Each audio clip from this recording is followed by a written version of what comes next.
Hello grade 12, happy Friday.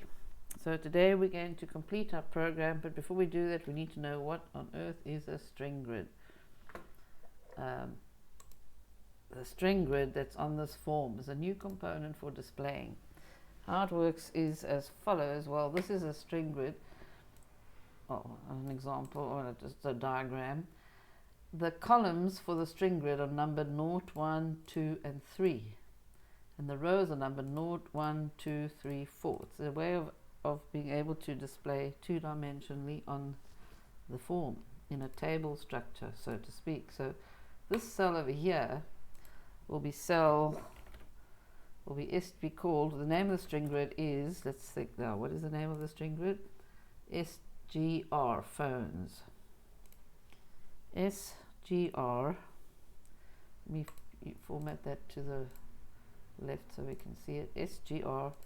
So this cell here is SGR. Oh, that's too large. Hey, I'll just write it over here. SGR phones dot cells square brackets, and then you put the numbers in. Column 3, the column comes first, comma, and then the row second. Number 1. Yes, you will need to know how to do this in later on when we do arrays. So you have to know how to use a string grid to display what we call a two-dimensional array. But we're just learning how to do the string grid, how to use the string grid now. And you must remember that. So this one is called SGR phones.cells 3, 1. So it's cell number 3, 1. This is cell number 2, 2. This is cell number 3, 1. This is cell number 4, 2. Get the idea? And this is cell 4, 0. This particular string grid has got 1, 2, 3 columns and 1, 2, 3, 4, 5 rows. So, okay, so it doesn't have this column in. The string grid only consists of these cells that we see in our diagram, okay? On the form, there's 1, 2, 3 columns and 1, 2, 3, 4, 5 rows. And the way the string grid works, you have fixed columns and fixed rows. A fixed column, you'll see over here, okay, they have a col count, 3 columns, and a row count as well. So you can specify how large you want your rows. How many rows. And then fixed, fixed columns 0, fixed rows 1. So one fixed row, which will be that top one over there, starting from the top. So that is fixed. In other words, if you had to scroll, then that row will stay in its place. It acts like headings. And when we run our program, we'll see that we have headings put there: cell phone, age and price. And what we have to do is write code to put the age of the cell phone in that block there and the price over there. So we have to use our get price, and we have to calculate our age and put it in there. And over there, we put the actual phone itself, the phone name. So we use our methods of our class to do that, but we also need to know that we're going to put them into the string grid. How did they get the headings into that string grid? Well, we use this. You see, there's the address, string grid.cells, column 0, row 0 is the word cell phone, and column 1, row 0 is the age, and column 2, row 0 is the price, and square brackets. That's how you put items into the string grid, and you have to remember that the string grid can only just have strings inside it to display, because it's on the form. So most things on the form are in the form of strings. Data types can only be on the form in most components. Right, so what do we have in our phone class? We have calculate age, set price and get price, and we're going to get the model and the brand. So maybe we can just join those two together to get our model and our brand and display it into this block over here. So we must remember that when you click save, we're going to save one. You're going to save, we're going to start, we want to display on the second row. And what's the second row's number? The first row is row 0, okay? I can actually delete that now because we're not going to use it, but you get the idea of what we're doing here. The first row, this row here, is a fixed row, okay? So we're not going to be using it to start off. We're not going to use it. We're going to start off with row 1. Row 1, column 0 is going to be our price. Row 1, column 1. No, row 1, comma 0 is going to be our make and model. Row 1, and sorry, column 0, row 1. We start numbering with the columns. Column 0, row 1 will be the name of the phone. Column 1, row 1 will be the price. Column 2, row 1, and so on. So it's going to all be in row 1 to start off with for the first one, okay? So we'll have a counter that will increment our row. So I'm going to have r row, comma r col, integer.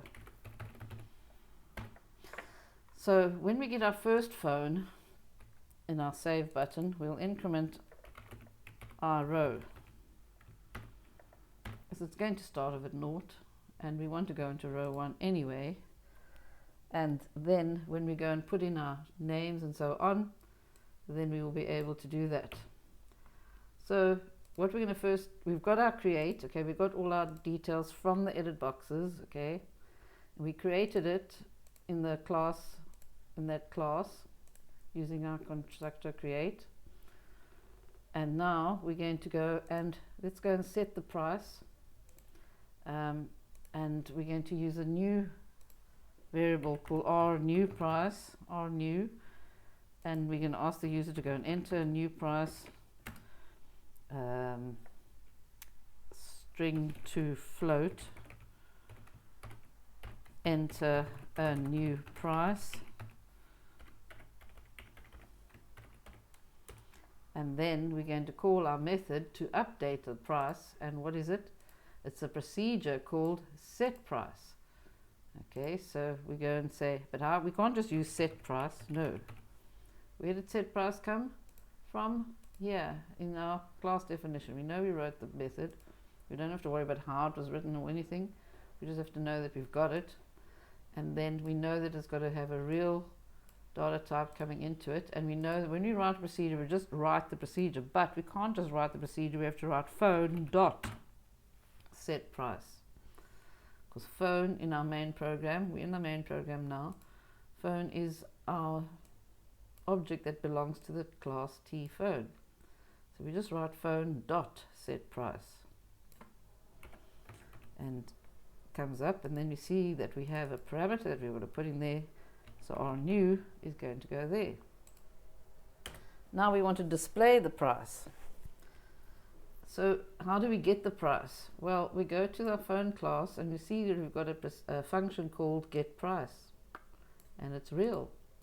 So we can go and display, we can call the get price function in our main program. Because it's a function, know that it's going to be in the right hand side of an equal sign, and so on. Where do we want to display it? Well, we want to display it in row 1, column, which column now? I can't remember. Row 1, column, actually row 1, column 2. So we're going to say SGR phones dot cells square brackets column 2 row, and row 1 is actually going to be this R row there, R row equals now we've got to go and get our price. How are we going to get the price? We type phone dot get price. But get price is a real data type, so it won't work unless we say float to string, and then we can go and display the price. We could do float to string f. Yeah, we can do that. Sorry, float to string f, and then ff currency, comma 8, comma 2. So there it is. There's our phone dot get price using the function get price on the right hand side of the assignment statement. But you can't use the function unless you write the phone dot, and that's what loop is all about. So we run the program. Oh, input box, I forgot to do input box. Yeah, input box, and then close the brackets there. Let's run it and see.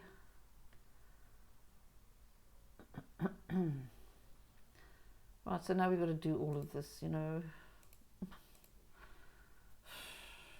J6 or whatever, I don't know. Jane. Now we've got to write the purchase date to 01/11/01, requested price 320, save, and enter new price. Okay, fine, enter new price, fine, 450. Click OK. And can you see? We got it displayed there, the new price. And if you click the button save again, then we can go and put a new one and display it there. But what about the age? We want to display the age of the phone as well, don't we? So we've got to calculate age. We have a function called calculate age. There it is, calculate age. It returns an integer. Now we're going to see if it actually does work. Eh?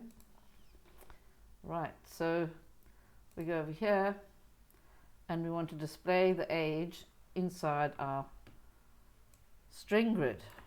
So we say string grid.cells, and this time it's going to be, the age is going to be in column 1. Remember, the column comes first. Column 1, whatever I row is, well, it starts at 0, and then when you click the button it'll be 1.